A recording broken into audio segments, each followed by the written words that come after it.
Live. How are you? I'm going to put this on Instagram too. So hello, my Instagram fam. How are you? Today, I'm just going to lightly talk about our inner child, what that even means, right? We know it in psychology and therapy, talking about your inner child. Then there's a spiritual community that talks a lot about inner child. What does that mean? How do we know if our inner child needs some love and needs some attention and needs some healing? And then what are some ways that we can do that? And so inner child stuff is really interesting because we operate so much from that space because of our subconscious programming, which occurs from the time we're about 1 to 6 years old. So our subconscious really runs our life, which means our inner child really runs our life, which means that if you feel like you have anxiety in different social situations or about specific situations, that might be a sign that your inner child needs some healing. And when I talk about inner child, for me, I do healing around not just my little girl self. So I did a lot of healing actually around my 6-year-old self recently. But even my 14, 15-year-old self, 21, 25, I even just did some healing and forgiveness with my 27-year-old self the other day, acknowledging that I was still really holding on to some decisions and some pain that I needed to go back and do some healing on. So sometimes you can go back and do some work and reframe things, even in your adult self. But if you feel like you've got to be a super achiever or you feel kind of just inadequate most days, maybe you feel like you're a people pleaser, you've always got to be pleasing, that is a sign. Hey guys, when you're hopping on, say hello. I would love, if this is your first time watching me live, go ahead and let me know. I'm going to shift my ball here. Straighten my phone is like kind of crooked. That's okay. But yeah, when you hop on, say hello if you would like, and I'm just going to lightly touch on inner child stuff. It's really powerful work. We often ignore what we experienced in our past. Even if it was really good, we kind of just dismiss it because it's our past and we're living, hey Joseph, how are you? We miss you. Come lift sometime. So we so often just dismiss it because doesn't make sense, right? Or we feel ashamed, like we should have already worked through the stuff that we experienced at 3 years old, 6 years old, 10 years old, 12 years old, right? But life happens, right? And while it happens for us, when we're kids, we don't have a lot of control over what happened, and there's this quote that talks about, it's not what your parents did to you or did for you, it's what they didn't do for you.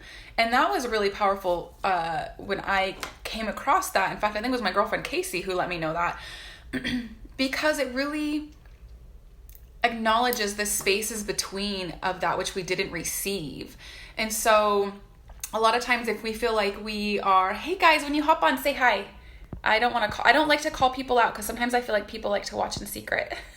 I don't know why. I feel like when I talk about people are like, I want to watch, but I don't want anyone to know I'm watching. Maybe that's just probably a projection of my own stuff. But so if we feel like we have to be an overachiever or super achiever, if we kind of have this natural distrust of people, that can be a sign of inner child healing.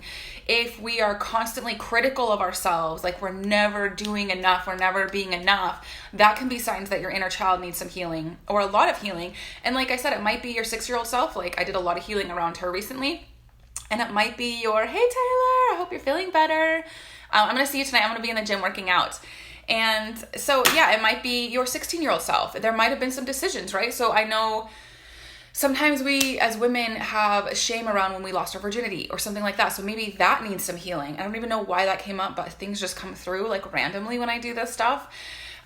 When we have poor habits, or maybe we have addictions, or we have these deep fears, like these deep fears of being abandoned. We have a hard time letting go. We have a hard time relaxing. Those are all signs that something happened in your childhood that is now, you're in a place now that you probably can go back and do some work around and heal. And this is something I really guide my clients through. When you start working with me, we dive right into inner child right away because I want to get to the depths of why you're really called to be doing some of this soul work. So then we know that that's the foundation that we want to work on throughout our time together.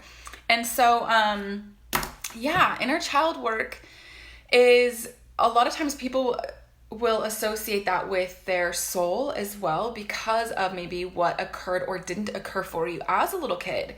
And so if you look back in your life and you're like, man, like for me, when I was 6, and there was a small period in my life where I was getting myself ready for kindergarten and walking myself to school, and I vaguely remember it, right? But my mom really remembers it because of course mothers carry so much guilt around what they weren't able to give their child and different things. And so she always felt so guilty about that time, but she was in school, she had just lost her dad, and she was working 2 jobs. So it was just kind of my job as my 6-year-old self to get myself ready for kindergarten and go and walk myself to school. And that's what I did.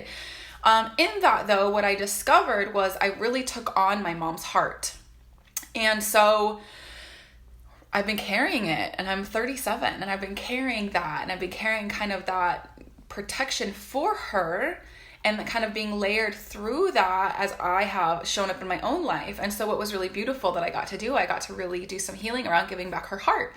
And a lot of times the healing, it doesn't have to be this seance-y, hippity-dippity, whatever, like people think of, like, oh, that's probably so weird.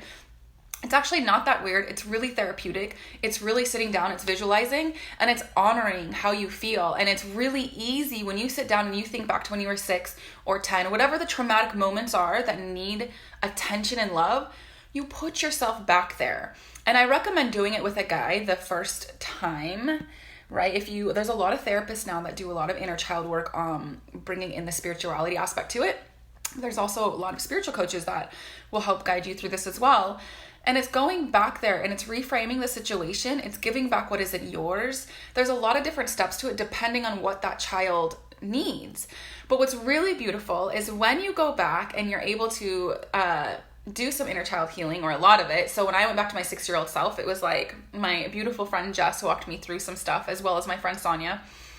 And it was like, what is she feeling? And I was like, she doesn't feel seen. And I just started bawling because I was like, oh my God. Everyone was so busy in my life that, again, I'm walking myself to kindergarten, I'm doing all these things. And while I was very loved and cared for, and I had food in my belly and a roof over my head and a safe place to sleep, I didn't feel safe and I didn't feel seen. And so going back to that moment to be able to see myself. And then one thing, Sydney Campos, who I love to follow and I went on my Sedona retreat with, she really guides is becoming the parent that you needed in that moment. So you become your own divine mother, you become your own divine father, and giving yourself what you need so you're not always reaching outside of yourself, waiting for somebody else to give you what you need. And what I think is so powerful about this is I actually had just had a client who I just posted about her yesterday. She's a contributing author in a book that was just released yesterday, and she posted in our personal group,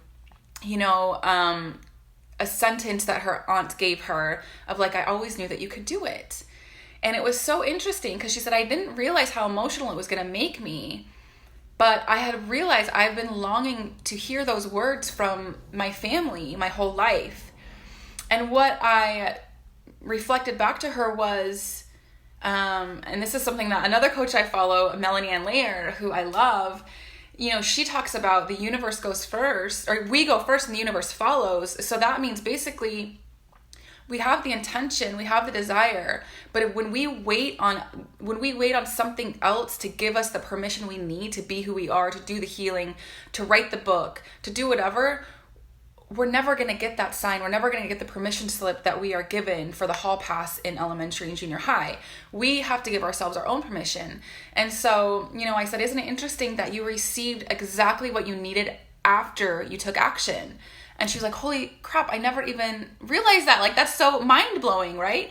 But you have the desires in your heart, right? You have the healing in your heart, and your little girl has it, or your little boy, and maybe your preteen. I have to do some healing around that. And I get to, right? Tracy, I see you. So what I'm sharing with you is we have these desires, but a lot of times we can't move forward with what is planted in our heart when we don't go back and acknowledge what needs to be felt and healed. And it's just such a gift you get to give yourself, because no longer then do you have to say, does my story have to be, oh gosh, my childhood, I was alone a lot. So that's another thing a lot of people, I don't share a lot because I've moved through a lot of stuff. So I forget to kind of share pieces about my life. But I grew up alone a lot. I was a very scared little girl. I was always alone. My brother's 7 years older, so his interest in taking care of his little sister wasn't huge, although he did a great job when he was around. But 7 years older, he's a teenager by the time I'm 7 years old. So he's wanting to go off and do his own thing. So I grew up very scared. So my childhood was very like this. I was such a scary little girl. I thought I was going to be kidnapped all the time. I thought all of these, like, I just was scared. I had no safety. And so I brought that into adulthood with me, which then makes me feel really unsafe in relationships and friendships and life in general, right? And so if I don't honor that, then the desires that are planted in my heart to be able to be of service, I wouldn't be able to do this right now, and I wouldn't be able to have the business that I have right now, and I wouldn't be able to serve the way I serve right now if I didn't go back and say, okay, man, I have these feelings that are telling me I'm not safe in this world. So why? Okay, I know that that's how I felt through my whole childhood. So how can I revisit that in a way that restructures that memory and heals it, right? And that all, it's deep work, but it's not hard work. It's not like this hard, crazy thing. It's really doable and it's really accessible. It's just that we don't actually know that this needs to be done until we either hire a coach, a spiritual coach, or a therapist, or all of the above. And then even in that, we have to be the ones to acknowledge, like, oh my gosh, I do feel really inadequate. I do feel overwhelmed. I do feel like I'm always having to produce. So like I have another client who's like goal-oriented. Give me the goal. I'm going to do it. I'm going to nail it. And I'm like, but I don't want you to nail it. I want you to be in the journey of it. And so I'm slowing her down. I'm always pulling her back and slowing her down. And then she's always like, oh my gosh, man, because when we try to speed through something to get to the goal, we miss out on the depths of not only the lesson, but the enjoyment of the journey. So Tracy says, my little girl wants to be seen too. Oh my gosh, it's such a big one. We all want to be seen. We want to be seen for our gifts. That was a big one for me. Like I have these gifts and I knew intuitively they were being shut down, right? Like I saw things. I had people in my room every night chatting and just things would come through all the time, but those things needed to be shut down. And I didn't have anybody to help me harness them and grow them. But at the same time, our parents, our caregivers aren't always in a place to help us foster that stuff either because they're so busy surviving. So what's really beautiful is this generation is really shifting out of survival and we're shifting into thriving. And so you're going to hear sometimes talk about like, we're in the third dimension, we've gone through the fourth dimension, we're moving into the fifth dimension, which is building heaven on earth. Well, really what that is coming out of the survival stuff, right? Like the Great Depression, because that's not that far away from our generation, the Great Depression. Talk about survival, talk about fear, talk about scarcity, talk about not knowing where your next meal is going to come from, not knowing if you're going to get to take a bath. That was what my grandparents experienced, right? The Great Depression. And then I have my mom who was raised from the parents with that mentality, and then me, and then now my daughter. So we're not that far removed from that. But what's really beautiful is we're shifting out of that survival mentality into that thriving mentality. However, we still have to acknowledge that we were raised in a possible survival energy so that we can heal that. And then moving forward, like even if it's not fully healed, we know that that's the underlying stuff. And so we get to move through life acknowledging that doesn't get to control us anymore. That doesn't have to control us anymore, operating from that space. So Joseph says, insecurity stinks. You are strong. Oh, thank you. You're a strong woman. Example of a strong woman. Great inspiration in others. Even us guys. Keep it up. Good. Oh, thank you so much. That means a lot. I'm just gonna take that for a second. Thank you. That really means a lot. So if you are feeling called to do inner child work and you're not really sure where to start, generally kind of the first memory you go to is a really solid place to begin. There's a ton of meditations out there. There's a ton of visualizations out there. There's a lot of people that can help. It's something I can absolutely guide you in. There are some really gentle ways that you can begin to visit that space so you can heal. It's like so crooked. That you can begin to heal and restructure the memory. And then there's a whole other work of doing the forgiveness and stuff around it. But first, acknowledging that side, that inner child of us does exist, was hurt, wasn't seen, you know, and that we're not going to point fingers, right? I'm not going to blame my mom or blame my dad, because that's not going to serve me. Like, that's just going to keep me in the cycle of my life feels like shit, right? Well, if your life feels like shit, it's because you're still taking the same steps. It's just different scenery. So being really gentle with yourself, not rushing through the process, like I said, so we get the depth of the lesson, the depth of the love that is waiting for us on the other side of that, and then moving through it. And then, you know, like for me, my 6-year-old self now, she comes out to play a lot more. And that's another thing you're going to hear, like, let your inner child come out and play. Well, what does that mean? Well, that means just, what would your 6-year-old self do? My 6-year-old self was busy. She was outside doing cartwheels, doing handstands, doing headstands, always asking to be like, look at me, look what I can do, you know? And so I get to do that for myself now. And my 12-year-old self recently got to go.